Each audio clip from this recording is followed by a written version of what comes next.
So this workshop live, it's really important to me, not just because you are all here and you are all here because we shared similar experiences, we share past traumas and this main issue that we've all faced for being a woman, which is uh which is like our relationship with ourselves and with other men. And I have talked about this like in previous videos, but always like briefly. I've never dived deeper and dedicated one workshop or a talk exclusive to women. And there's some men present there as well. But I've never had the courage, I guess, or the desire to actually combine, you know, my past experiences, my own insights from past experiences, knowledge from other speakers that I've been following the past years, like Jake Shetty, Joy Dispenza, um, Randas, Ellen Watts, and many other incredible spiritual teachers. But mostly of what I'm gonna say, I mean, most of what I'm gonna say here is coming from my experiences, coming from my own intuition, from my own wisdom, because I believe you all have that wisdom within. I'm not here to be nobody's guru, but I'm here to inspire you to find your own guru. And obviously, if any of the things I say can be relatable and through your own processing, you can find truth, then I'm happy. If you can take, let's say, at least 70% of what I'm going to say here and create your own truth, your own way of seeing this and processing maybe some of your past traumas also with men. I think it all starts in childhood, and that's what it is because our emotions are pre-programmed at a time as a child, and how we start to see men, how we start to see emotions, all of that happens when you are a little kid. However, that little kid stays with you throughout your whole life. However, there's a moment of disconnection between you and that part of you. And then it comes to a moment of reconnection, of reintegration between that part of you and you. And what I had experienced was almost like a split in my consciousness because that aspect of me from my childhood was so buried, so hurt and damaged and disconnected and unaware of itself that it caused a lot of problems in my life, not just in my financials, but also in my relationships, in romantic relationships as well. And in relationship with men, again, this is what we're gonna be dedicating the talk about, but it all started there in my childhood. So my first connection to a male figure was obviously my dad. And the way how I used to see men growing up was like the antagonist figure, almost like this figure is against my happiness. Why? Because I would see mom fighting with my dad. I would see my dad distant from me. I wouldn't have like a closer connection to him. And I've always been curious about understanding like the male word. But the curiosity was also from an unconscious place, from a place of not being even aware that there was a curiosity that kept me driving towards men. And as a little girl, and as you grow up and you become a teenager and go through different stages, the second view you have of a male is like of a lover, of like a partner, especially because you're watching the movies, right? You see a woman and a man, and you look at both of them together and you think, wow, this is love, this is happiness. And my idea of happiness growing up was pursuing a successful romantic relationship, especially because I saw my mom going through so much drama with my dad and that fight. That experience, I think it made me crave for seeing the opposite of it.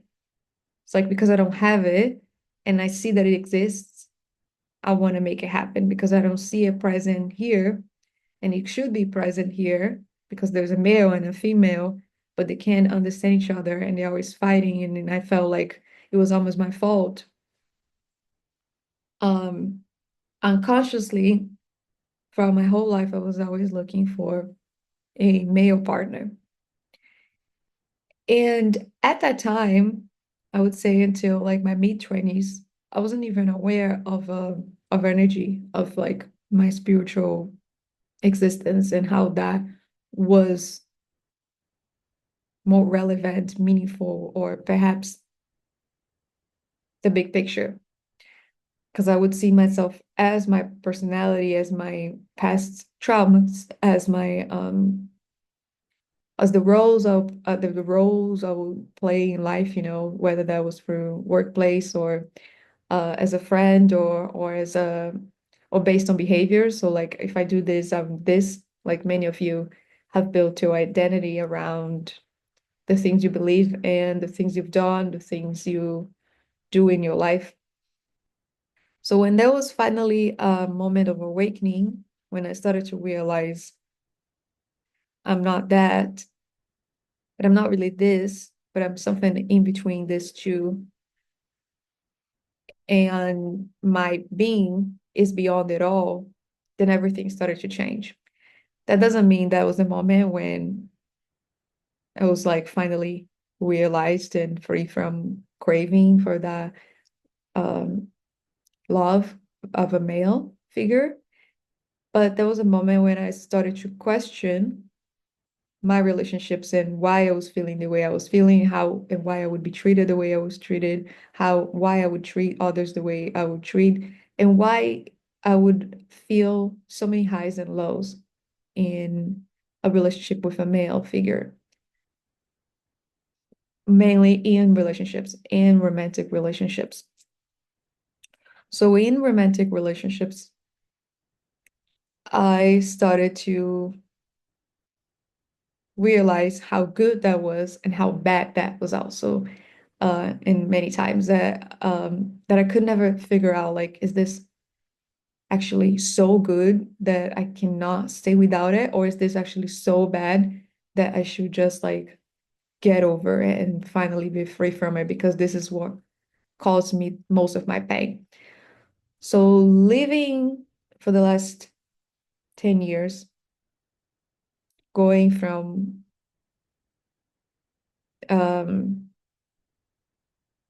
a tradition like relationship like boyfriend and girlfriend to being married, these two are the most like I guess the strongest experiences I had, like the experiences that lasted for longer.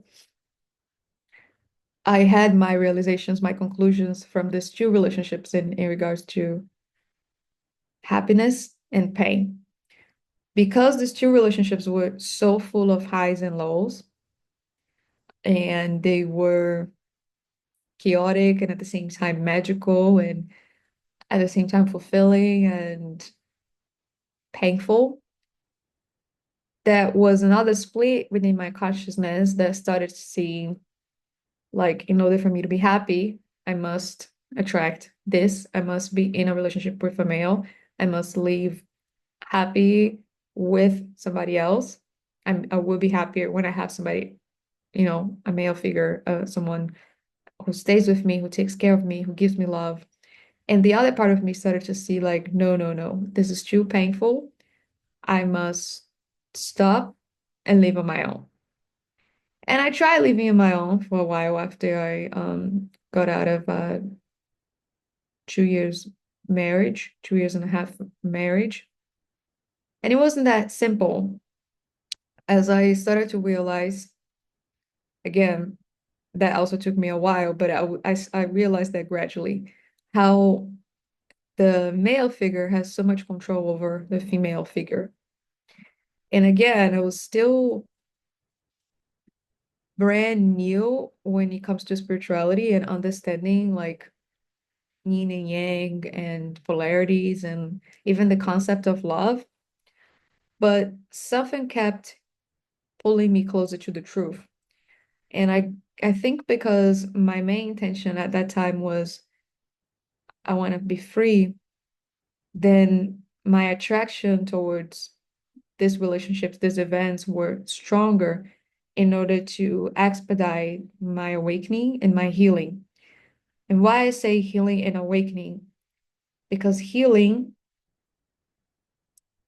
is really tied to feeling. So when you feel something and you break free from that feeling, you healed. So it's almost like, there's an anger in my heart towards um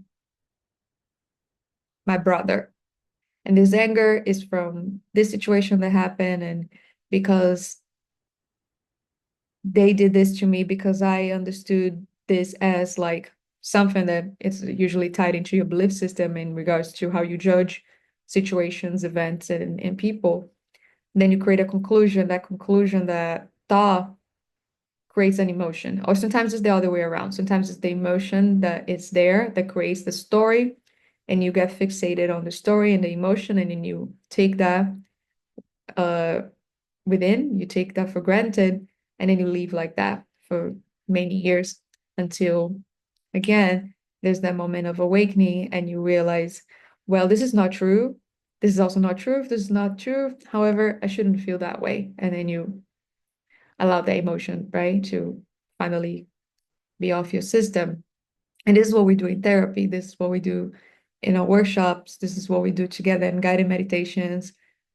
As we travel within and you find a own guru and you allow that healing to occur in your subtle bodies. I've talked about subtle bodies in previous videos, so if you're not really intimate to this topic or have any idea about that, I recommend you them going over my library of videos where I talk about multidimension, about how you are multidimensional, how there are aspects of you, there are in invisible places, and how we are also body, mind, and soul, and within the soul, there are different levels. So like maybe understanding chakras, the basic of chakras, you start to realize, oh, my root chakra, and then when you take a personality from that root chakra, that become an aspect of you that takes place and exists and it has life and it's life and it's you. But going back into what I was saying, how the split in my consciousness of seeing the male figure as the one who brings me pleasure, love, the one who also brings me pain. So that division in my consciousness created so much chaos in my relationships because the part of me that were against my relationships would always sabotage potential relationships with the male figure, right? And that sabotage would also create more pain for me. So that pain was indicating that that part of me was true. And now here's the question. Was my certainty coming from me actually seeing things as they were because it was painful, or was because the part of me was just confirming something to be true, like would maybe sabotage its way just to prove its truth, its point. Like, well, if it's painful, I gotta prove that this is painful, so I'm gonna make it look like painful.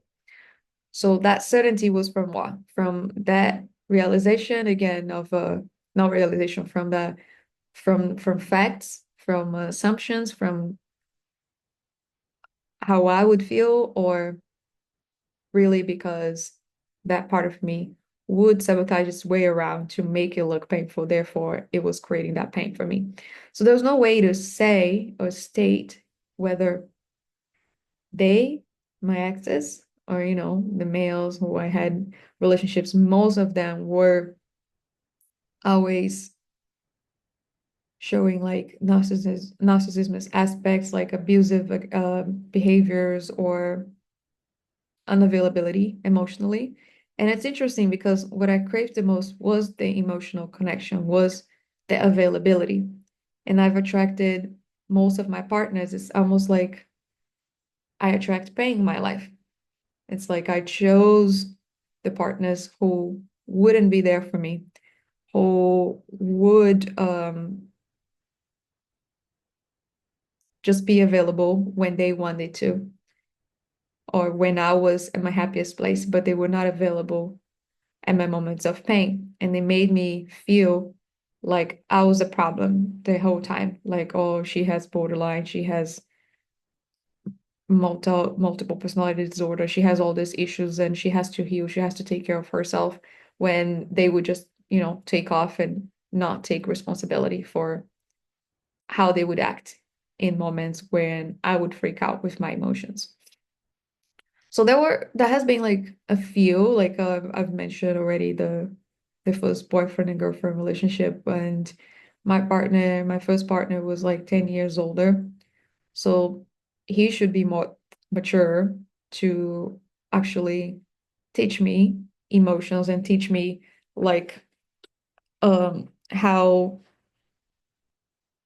the times when I would freak out for something wasn't really like the wasn't a big deal, that I should just like look within and like, okay, let me explain this to you and that. But he lacked the emotional intelligence. He would just throw on facts at me and always like take control of the situation and yell at me and make me feel like, make me feel guilty, make me feel like I was the problem all the time. Yet I had so much love for him, and the amount of kindness that I hold in my heart has allowed me to really see him now as a normal person. Like if we cross paths, I don't know if I would recognize him. Maybe I would. I don't know if he would recognize me, because you guys are like guys. I mean, men can forget much easier. They're just so tied in their brain, right? They're just too connected to the rationality and to what's in front of them and to going to the next thing and to making better and to growing and to building, that they don't have much time to really process the emotions and take the time to return to the center of their beings. And I can also mention myself as one of them, because for a long time I never had that time to actually come from within and from a place of like, I want to learn and I want to heal and I want to be better. I've always felt connected to my heart, but I would just allow my feelings and my emotions to respond, just come from that place. And to me, however I felt and however I would act from that feeling was enough. And that I should never like actually take time to process these feelings and emotions and understand them better before acting from that. Doesn't make sense. So when I finally realized that awareness is beyond emotions and that your emotional body is in you, but you are not your emotional body, but that aspect of you holds so much truth, and it's part of the simulation that we live in. If you want to bring on the concept of Maya, like the illusion um and the idea that there was Adam and Eve, right? And that within you, you also hold these two polarities that are playing with each other all the time. And that is an existence on its own. And this existence will continue for maybe your entire incarnation. I'm sorry to just say this to you and disappoint some of you who might be thinking, well, at some point I'm gonna find enlightenment and I'm gonna be free forever from my emotions and from this, you know, yin and yang and from this duality and from this inner conflict I have. I'm sorry, but I don't know. I don't think there will ever be an end. What will happen is you will continue to feel more comfortable around that existence within you. You will find a space in between, like you as awareness and the aspect of you that loves story within you, the play of forces, of opposite forces within you, and you get more comfortable with it. And maybe that would be a happy ending. Like, when you watch in the movies, couples who get to stay forever after go through so much chaos and drama and they stay together forever. And some other cases, they don't stay together forever and then there's like a disaster. One dies or the other lives on its own. I don't know what's going to happen. Maybe you will find a partner who is going to play that love story with you, who holds that opposite energy of you and decides to join with you as one and take its entire incarnation as a thing. But I mean, let's be honest, who's ready for that, right? Like if I'm disclosing all of this to you and if suddenly like everything makes sense in you, like, oh, okay, so does that mean like I gotta give my soul to somebody else and this person will give me his soul and then we'll together be forever as one? Like, what does that mean to you? The idea sounds a little crazy. Um, Even speaking about this right now, it does sound a little crazy, but I did that. And I did that unconsciously in my previous relationships. There's there are two that I haven't mentioned yet that came after the boyfriend and girlfriend relationship. And the most interesting thing is that okay, so the connection I had with this guy I met after my divorce, which was really strong, felt like similar more at a degree from that than for that first relationship, the boyfriend and girlfriend relationship. It was like closer to that. The feelings, the emotions were very similar. The the the the the passion was there. The magic was there. The way how we would attract beautiful things together and really feel complete as one.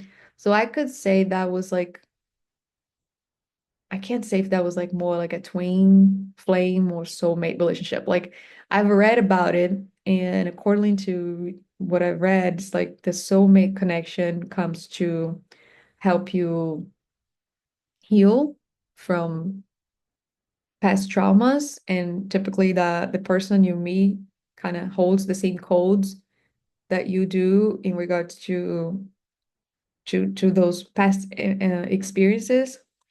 I don't know, actually, let's check ChatGPT here for a second. The difference between twin flame and soulmate relationships.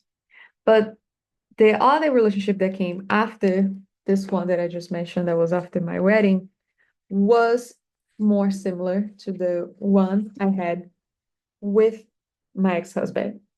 And their personalities were also very similar. Like the personality of A, which was the first one, um, was similar to A, like to my ex-boyfriend, and the personality of B was very similar to the personality of those of my ex-husband. Like B and A though were very analytical, very rational, um,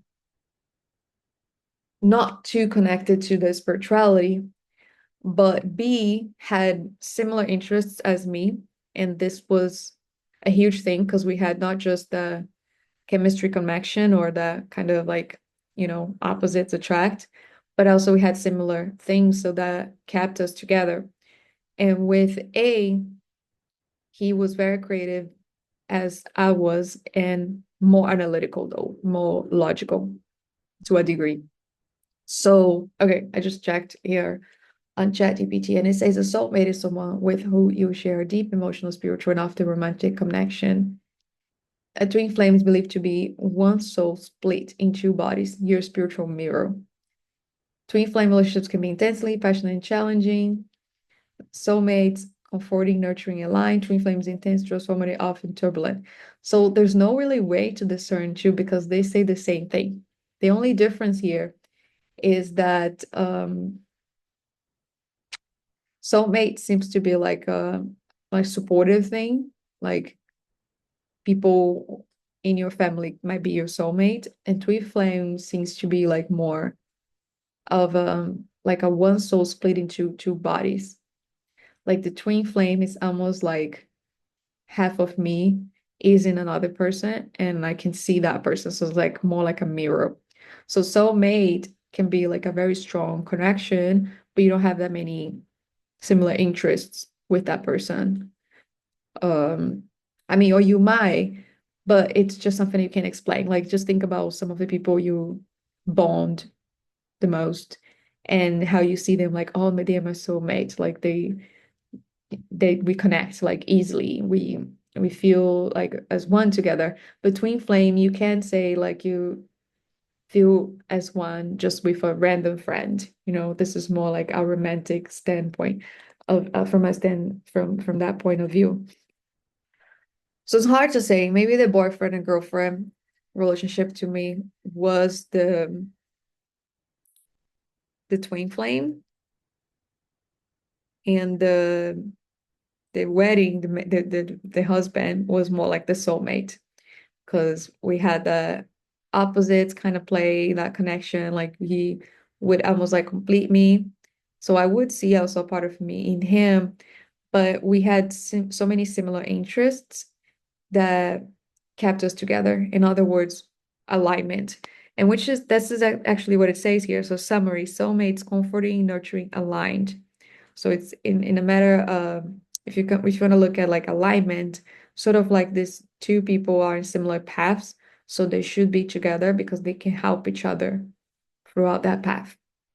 And the twin flames, it doesn't mention alignment, but it mentions transformative. And transformative to me, it means healing because you can learn so quickly with your twin flame.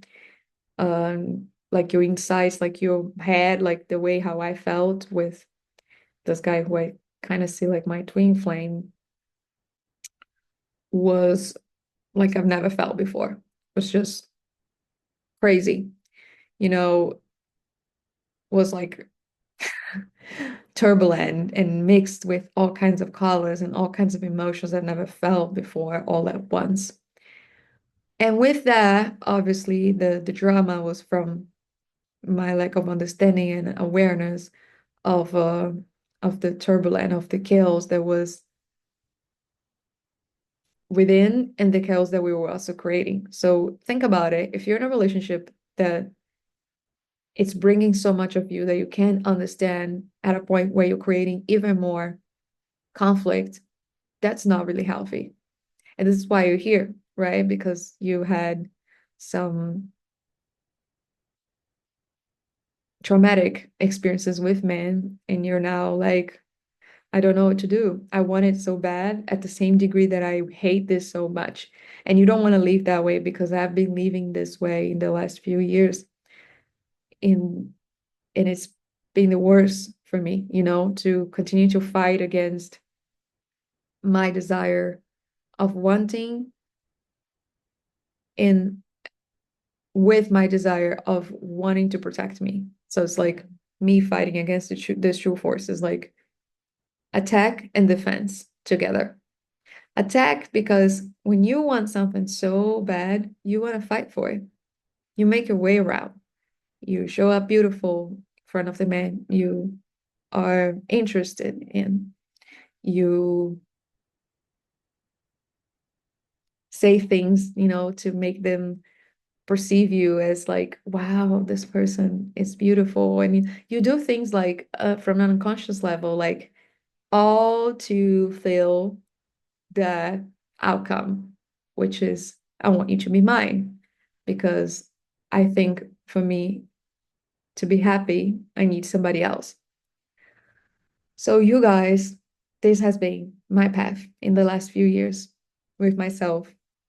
And if it wasn't for my higher self or for that higher consciousness within me, I would probably have already felt even deeper in a darker place. I mean, I would have fell in even a darker place.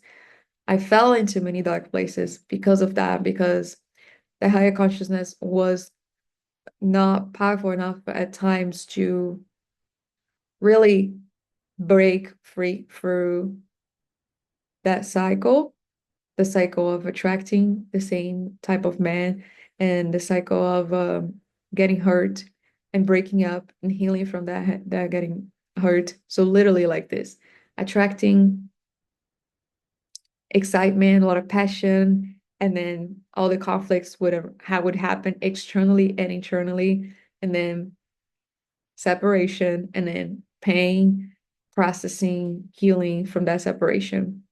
So all of this has disturbed my financials, has disturbed my mental clarity, has disturbed where I am in life right now, even like my identity. And it made me feel perceived for many people, including the people in my family, or for people who don't know the depths of my being, or who don't see me for who I am, but can only see fragments of me or the parts of me that are still trying to find its way back to itself, of borderline or lonely or needy or crazy. So thank God we have,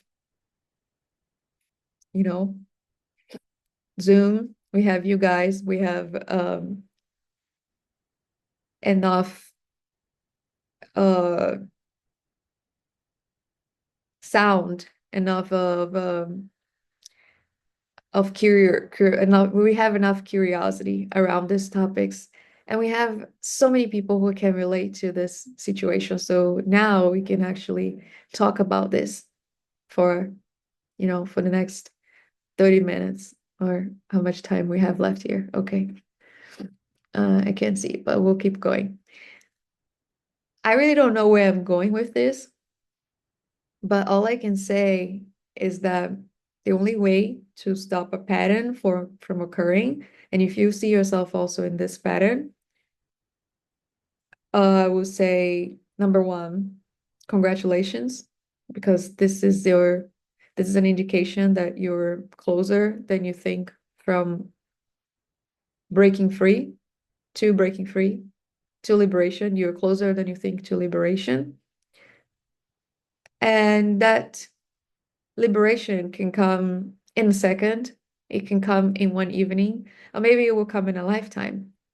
It depends where your soul is at a level of clarity and understanding and healing from all of this.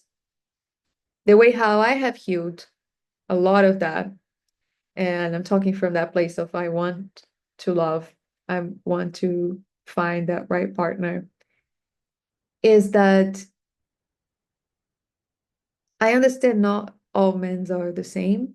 Now, not like I can't judge like, oh, all guys are like this, or guys from this place will act like this, therefore I want to stay away from them or that. But the opposite part of me, the unconscious part of me, might use that judgment sometimes to protect me from falling into old patterns. But that doesn't mean they're right, just because I went through past traumatic experiences with, let's say, a guy from a small town in in Bahia, that all the guys I've met after that guy will act like that guy, right? But you guys, I have to admit that it's much easier also sometimes to look at your past experiences and understand also what are the things you like and dislike in a relationship and a man. And then when you find somebody who reveals some of those traits, you can like, this is a red flag. Just because I feel so attracted to it, that doesn't mean this is good. This just might be the universe again trying to help you wake up. And this person might be exactly the person who's gonna confront your darkest emotions, will say things to you that you feel like he hurts me. And in those moments, that part of you that wants to protect you is gonna take a like, okay, let's stop right here. I'm done. And you're gonna want to stop, but something like much stronger than you is gonna speak louder than that, and it's gonna put you back in the same place. And you have no way out of it because the only way is through it. And the way through it is facing those emotions, is really sitting in silence and just listening, is praying, is meditating, is staying active, and just keep flowing without attachment to the outcome. If you met someone recently who you feel like this beautiful connection and they haven't disappointed you yet, this might be the greatest signs of your life that you have completed your curriculum and you have done enough healing in your emotional body and you're a very integrated person now and your emotions are quite balanced and there's no, antagonist and protagonist or like forces fighting against each other. Congratulations. But again, it all starts from within. So the question is whether these relationships that you will continue to attract is going to project what's actually happening inside you and inside the other person, and then the universe, oh, match, or whether that is really like a relationship between two entities. Because ideally, you want to attract someone who has already integrated really well masculine and feminine and has come to a point of peace, of like they found the midway. It's neither too like it's neither left or right, but we're centered, right? Or whether to you is going to be a matter of, again, completing that work through somebody else, through a relationship. But once you complete the work in that relationship that you're in, that you might find it challenging or abusive or all these different things, and yet you just can't leave it. It could be an indication of your weakness, of your ability to stay alone. And that's totally understandable. Maybe you are at a place in your life right now that you feel like if I disconnect from that person, a lot of shit will fall in, and I don't want to see this happening. So I'm gonna stick around and go through the curriculum and going through the conflicts and continue to heal and process. And there's like a conversation that is going on. I feel like I'm getting better. If you feel like you're getting better, it's okay. I would say stay on it. But if you feel like you're creating more pain, and you're not really discerning the pain that you're feeling from these relationships, then leave. Yeah. But at a point, and this is again from my belief, from my intuition, from a place that keeps bringing that same message to me, the universe, is that at some point I will have integrated these two aspects of me, male and female, my logical side and my emotional side. And I'll just be so peaceful that I will attract people who are a match to it and are also in that place of peace. So this person is not going to show traits that I dislike in somebody else because my lenses, my spiritual lenses won't even locate that anymore because that is not present within me. But while I keep seeing that in them, that means that is present in me. So emotional availability could be also an indication that I'm not that available, that I wasn't that available in a partner. And since I had my last serious relationship, like, yeah, it's been like with my last ex-husband, it's been over 6 years, 7 years.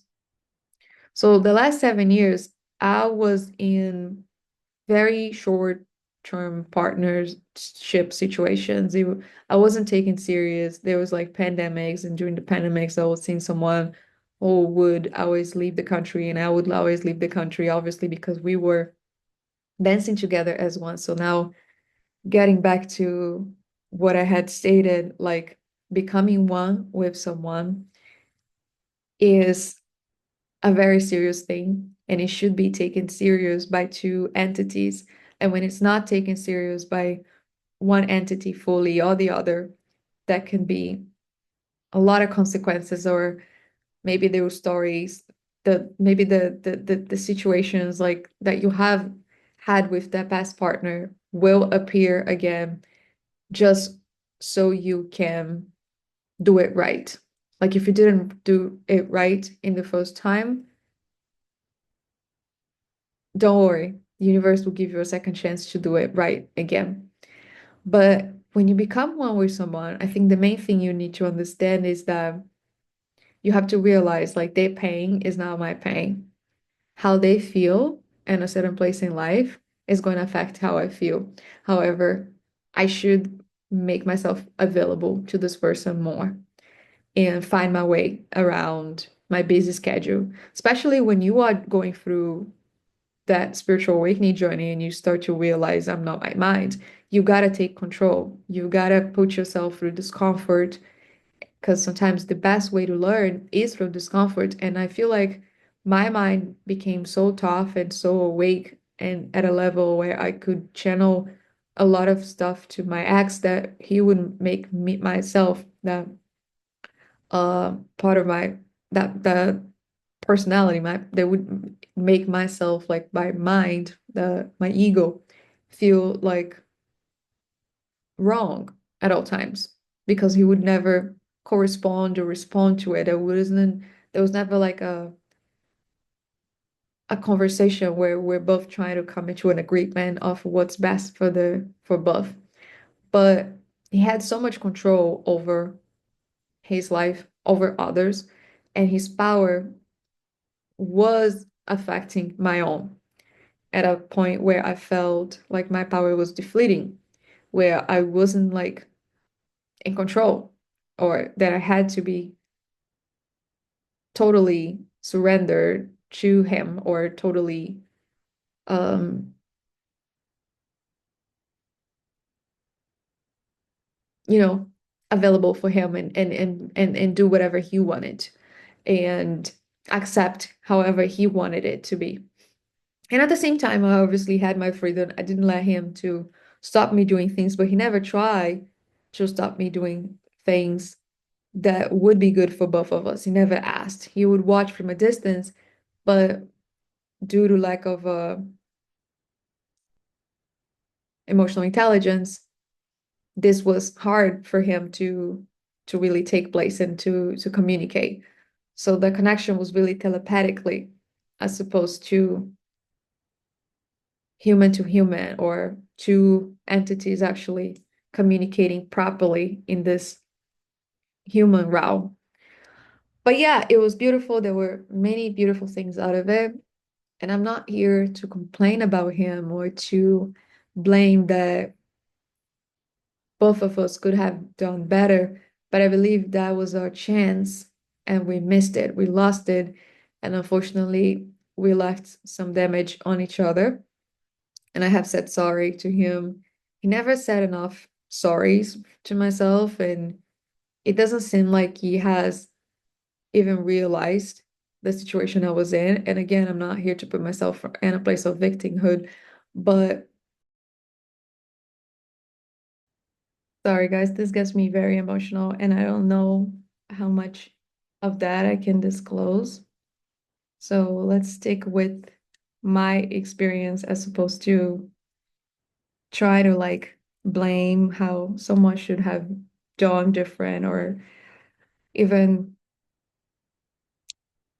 thought different, because again, everyone has its own mind and it's based on so much, right? Past histories, childhood, your knowledge, your interaction with reality, and so forth.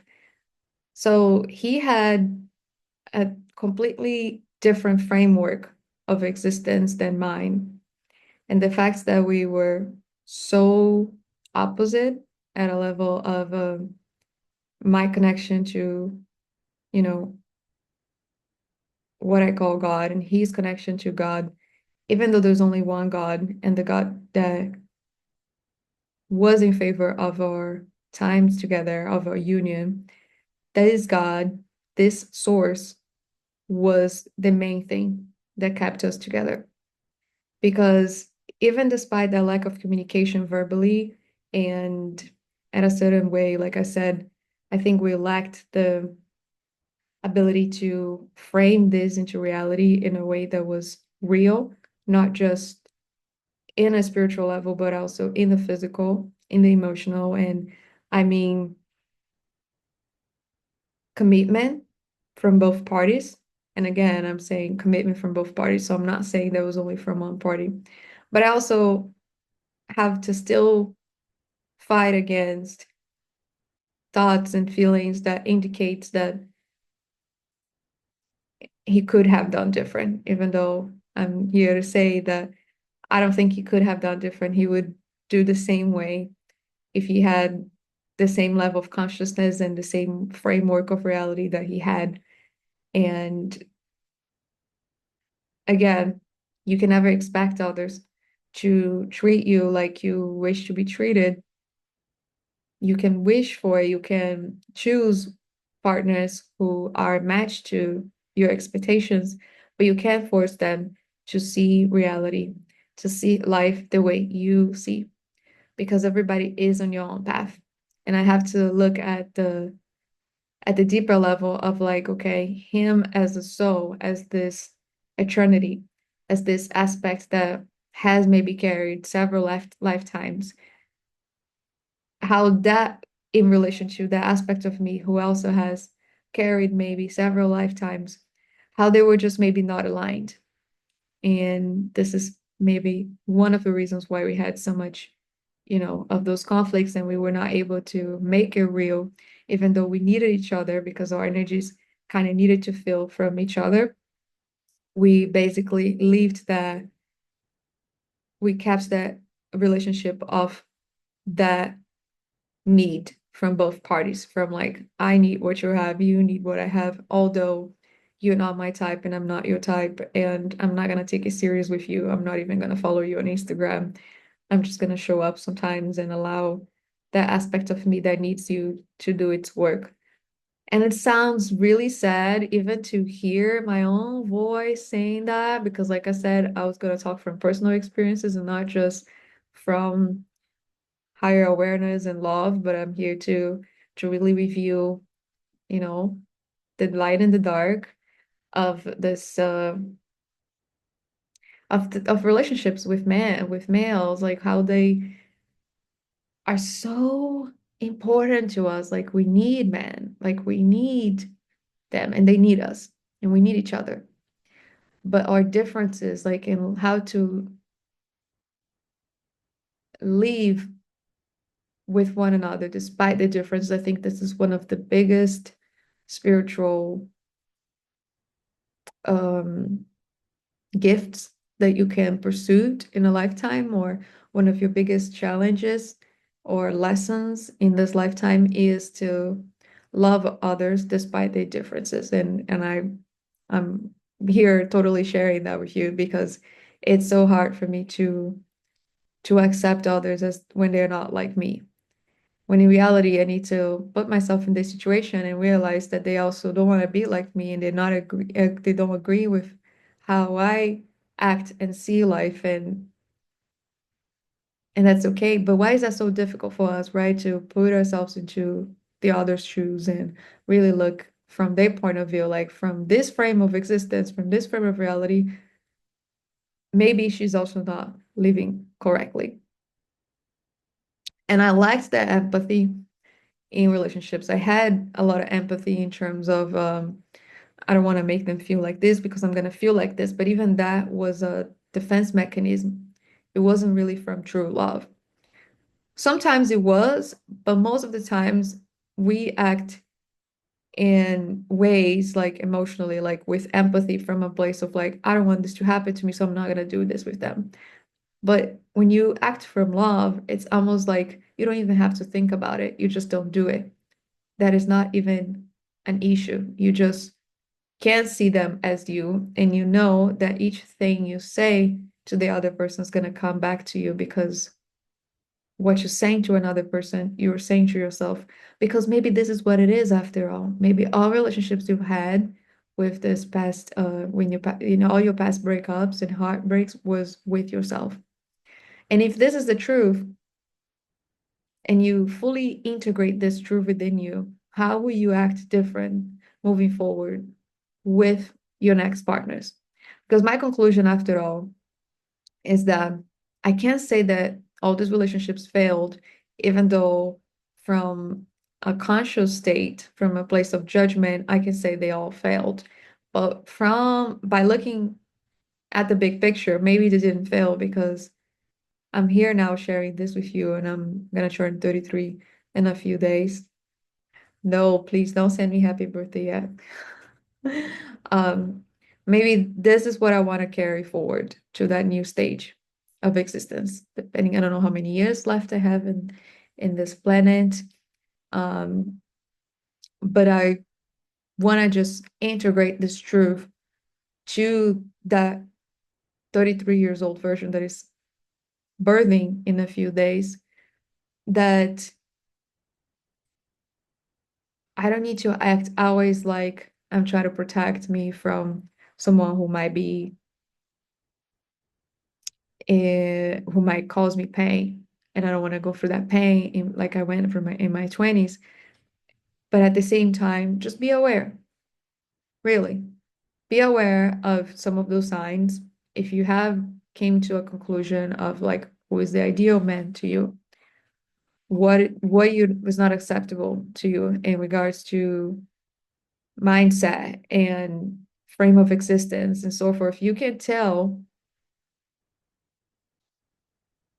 that you can your intuition will point that to you gradually. But when you know the right questions, you'll be able to tell that in a few interactions with that person, like the questions you ask, and in this about their spirituality, the questions you ask about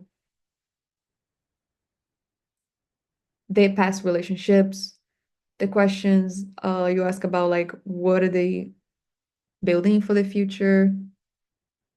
And also, you want to find out where they are in regards to wanting a partner, because many guys out there and women, please, please, please, please remember yourself this over and over again. If you don't know where you are, you will keep attracting people who don't know where they are neither. If you don't know what you want, you will keep attracting also guys who don't know what they want either, because it's easy for the universe to just, you know, bring these two entities together, because they will figure out they will help each other figure out what they want, or they will just be okay with being with another person who doesn't know what they want. But knowing what you want is the main thing. So like if this is my ideal partner, and I have a I have been told before to write a letter to myself, like stating exactly who is my ideal partner. I've never done that. I feel like I, I feel like I don't really know fully what am I gonna write in this, but I can say, like, you know, when someone asks me, I usually say, well, I want them to be very creative, but also structured and very balanced. And it's almost like the drink, right? Like, who doesn't want a whole integrated person? Majority of us are fragmented. We're either too much in one side or the other. So it's very rare to meet individuals who hold these two polarities so strong and balanced. Because when they, I mean, strong, like not necessarily being strong, but the stronger it is, the stronger is the energy, right? The more you feel the other person. It's almost like I can be around people who I feel like drained. I can be around people where I feel like way too much energy, like their energy is like way too much that they really uplift me. However, I need to look at whether those two polarities are really balanced, because when someone holds too much of the emotional side, I need to understand that they hold as much sadness as they hold joy. They hold as much pleasure as they might hold as much pain. So I need to understand where they are in the level of healing, like with yourself, like how are you when you're not around others? And this is revealed very easily in interactions like in the first few interactions you have this with this guy, you can tell like the amount of time he even wants to spend around you. Like if you go on a date with a guy and he doesn't seem to spend like more than an hour, 2 hours with you, that's a red flag. If you go on a date with a guy and he seems like to be always checking on his phone or not really asking questions about where you are romantically or where you are with your dating life and what you want, that doesn't seem like he has any other interest. He doesn't have any other interest than being around you for that moment because he's going with the flow, because he's still exploring himself, because he's still exploring life, and he's just using you to help him figure that out.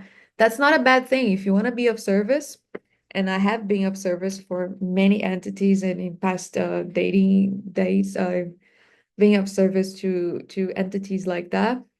I just came to a place that I'm like finally over it.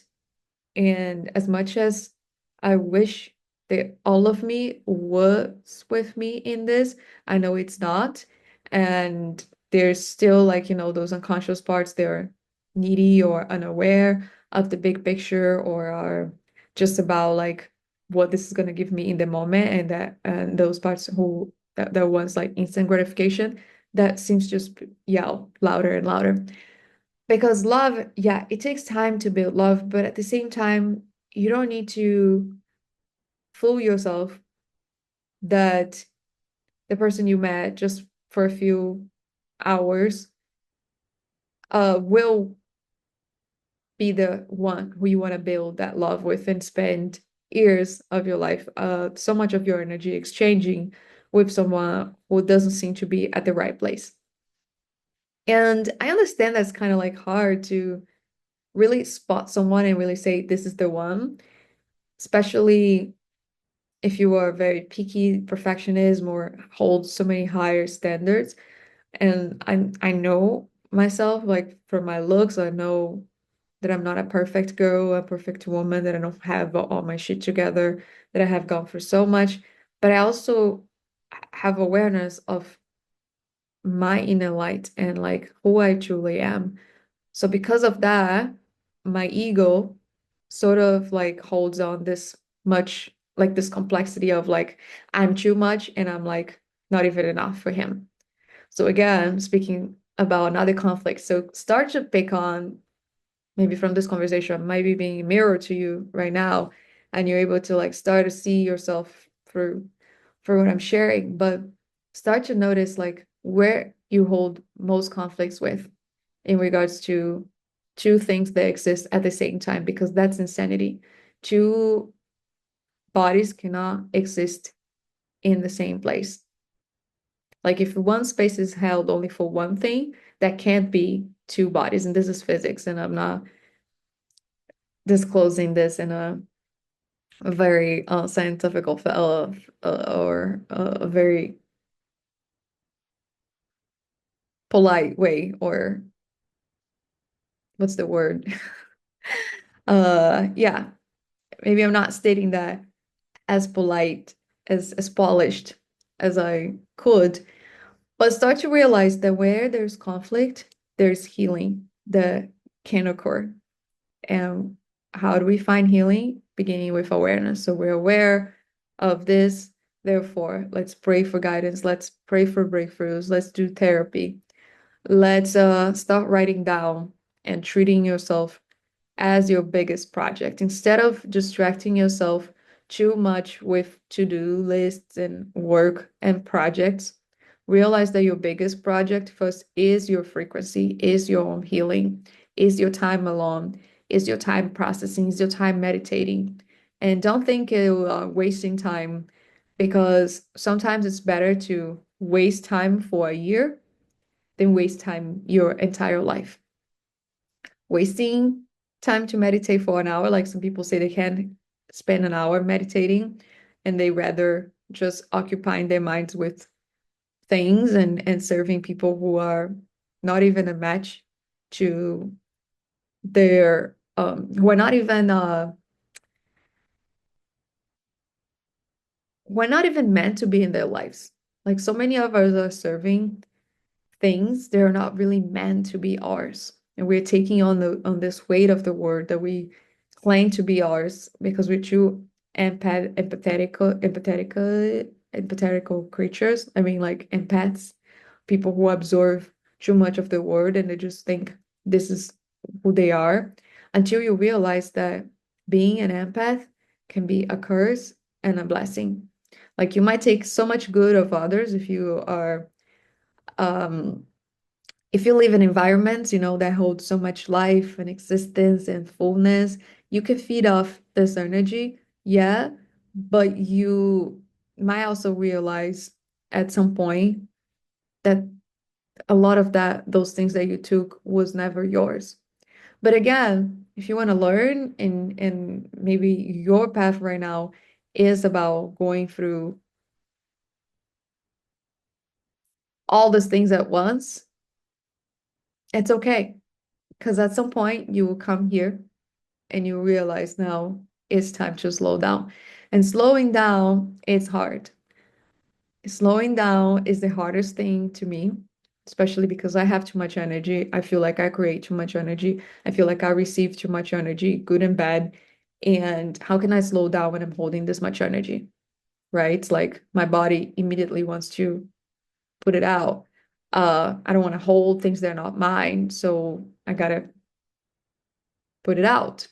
And I also want to create, but I want to create love because you guys, through these interactions you've had, and this is how am I going to close this talk. And I hope, again, my 33 years old can remember that the partner you choose, the male interactions you have with another male, again, if you see that as an interaction with yourself, you start to realize you are creating your look, you're creating your destiny, you're creating your path every day through what you allow to be inside your body, inside your mind, inside your soul, through what you make the other person feel. Like if we create feelings, if we create emotions and feeling turn into things, emotions turns into things, thoughts turn into things, then let's be mindful of finding a partner who is with you in that.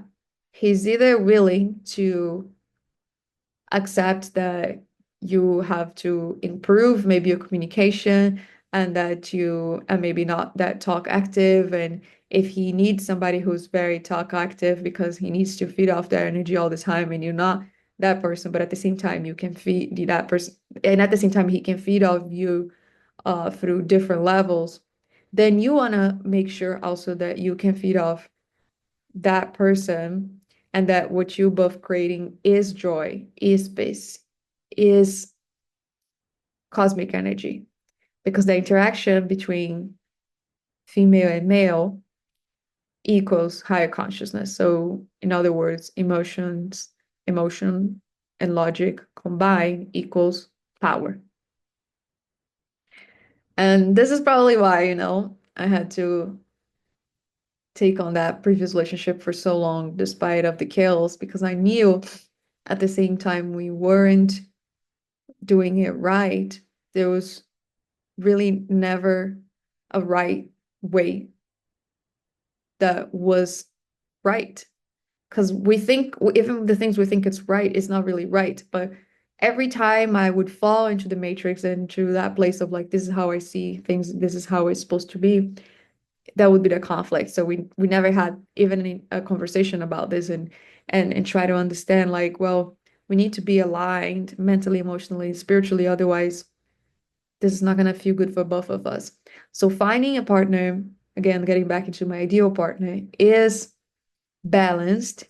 He's not fully whole, but he has a good balance of emotions and logic at a degree where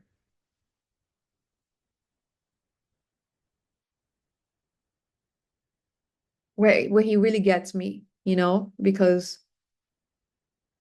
we speak the same language, not only from a soul level, because you speak the same language from a soul level with someone who you feel very attracted to, and that's clearly because this is clearly why you attracted each other and why you guys stay together, because you can communicate telepathically, and those feelings are, going back and forth, and there's a chemistry going on, there's a communication going on that it is deeper than verbally. But you want to make sure that is also aligned in a in the mental plane of existence. So you're not in a war with yourself all the time, because we're aiming for peace here. And that peace can only be within you, because ultimately nobody is going to stay forever in your life. And the moment that person finds someone else, someone better, you are left alone. And if he didn't leave you with your peace, what are you left with? And this is also what happened in my divorce. I don't think I had found my peace while I was with him, and I had to figure that out alone. So finding your peace first and just getting used to the idea of being alone, even if that means going on a date here or there, and just taking someone really not serious. I find it easier to me if I want to continue to live that way, just like engaging with guys who I don't feel too attracted or too crazy about or attached, or don't make me feel like in love for that person, but just treats me like, okay, let's take this romantically, but in a more friendship way. But because of those traits that I have developed, you know, based on my childhood of being extremely intense and borderline, um, I got used to attracting partners who would be that fire, who I could see myself through it. And I also thought it made more sense to be in relationships with somebody who I felt like a strong connection as opposed to a shallow connection. But true love can come from those shallow connections. Yes. When there's no attachment to something and you just allow it to happen naturally, you never know what might come out of that. But if you are at a point in your 30s where you have already identified the main traits you want in a man, and you're not willing to just waste time and have casual sex and just have one date here and another one here, then it's time to take this serious, to say goodbye to those text messages, and really feel okay on your own, and understand that this is temporary. This is just for a few months, a few years, who knows? But when you find the right one, the one who you've been actually dreaming about, the one who you have already, the one that you have, the ideal partner, right? The one who you already listed all their aspects, the ideas of what you want. When you find the right one, then you will take that relationship maybe for your whole life, or you take it more serious, or you will value it more, and you realize that that time you spent alone was worthy. That time was important to you. That time was necessary. The time was meant to be yours to clean up your shit before taking somebody else's shit. Because women, and I'm gonna close with this, we are not storage for men to just throw in their emotional baggages and their karmas. Because you take on somebody else's karma. You know how? I'm gonna make this even more simple to you. How do we take somebody else's karma? Well, when you engage with someone sexually, and you are carrying their sexual energies, and the sexual energy is really tied into lower chakras like solar plexus, sacral chakra, root chakra, and those energies are not balanced, and it carries a lot of heaviness in regards to frustration, to shame, to disappointment, all of that. Where do you think that goes to? the woman who's receiving it, right? So if you're receiving that from somebody else who hasn't done enough cleanup work or isn't balanced enough or doesn't really live in peace, but lives really locked in their mind because they can't really live from their body, they can't really live fully from their hearts, then what? Guess what? What happens? Then you taking on their shit. And the same way goes to the man who you meet if you haven't done enough of that clean up work, or if you are living through a stressful time and you are still taking on so much from the environment, you are throwing that into somebody else, and the person's life is affected also how you feel, how you choose to live life. So the lifestyle of your partner is something you want to look into. How they spend their day, what who they talk to, the networks they're a part of, because that entanglement is real. That connection and that union is real. So just be very mindful of this after being part of this, workshop and listening and hearing the things I have shared with you, that it's not about continuing to fight against one side or the other, but it's about coming to realizations on your own gradually, or you finally taking a step forward towards freedom, which is by taking this serious, taking your healing so serious for a specific period of time where you are willing to commit to practices, to conversations that are not comfortable, and start to label and unlabel these emotions. Because the first step is being aware. And when you're aware, you start to label it. But then you realize later you no longer need that label. And then you're free from that label. And by freeing your body of all these labels and all these concepts is also a relief. I had to label so much shit in the beginning when I started in my spiritual journey. And all I would have to talk about to anyone was just like, they would talk to me from that logical place, from that place of matrix where all I could see is like labels and concepts and ideas and boo, boo, boo, boo. And I started to free up myself from that by disconnecting so much of that content because I was like, it's too intense. I gotta focus on the things they want to pursue in life. And I could never focus on those things because there was still heaviness, darkness, unhealed shit that would continue to distract me. So instead of finding ways to be more productive, instead of finding more ways to make money and to hold yourself accountable and staying disciplined um, throughout the time that you are in with your project or for line of work. I mean, I'm not saying don't try to be disciplined or give up of those projects and just fully devote yourself to healing, but find a good balance between healing, between really like what's preventing you from really stepping into that place and the things you want to pursue doing, like in pursuing commitment, because commitment also is built gradually. Discipline is built gradually. So you can build that discipline along with your healing, but I found it extremely hard to focus on enlightenment and success at the same time. And I was told that in the beginning that these two paths were completely opposite and different and that they wouldn't work, but I just couldn't get myself out of it because again, there was a very strong force within me, and that was the masculine side of me who was unaware of itself. And so I was of that aspect of me.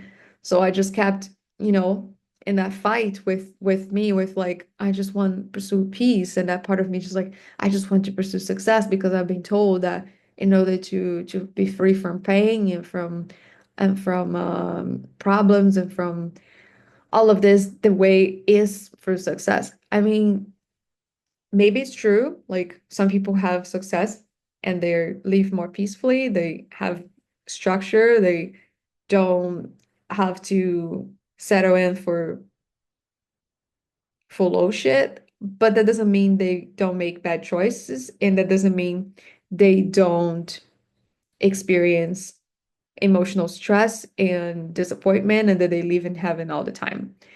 But heaven and earth, it's possible, yes.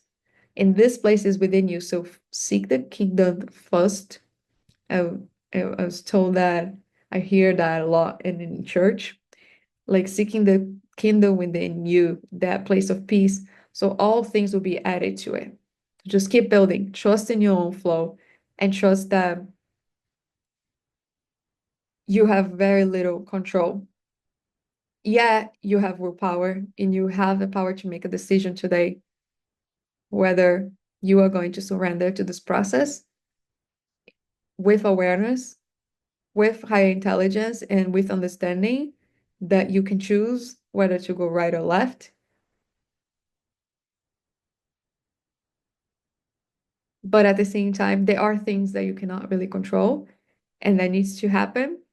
And when that pull is stronger than you, just trust that this is also for your highest good. So we're closing today. I'm gonna open up for questions. Let me just stop recording. And thank you so much, you guys, for um, staying attentive and focused for all this entire session. I'm really, really grateful that everybody made it here. Okay, so I'm stopping recording and we can open up for questions.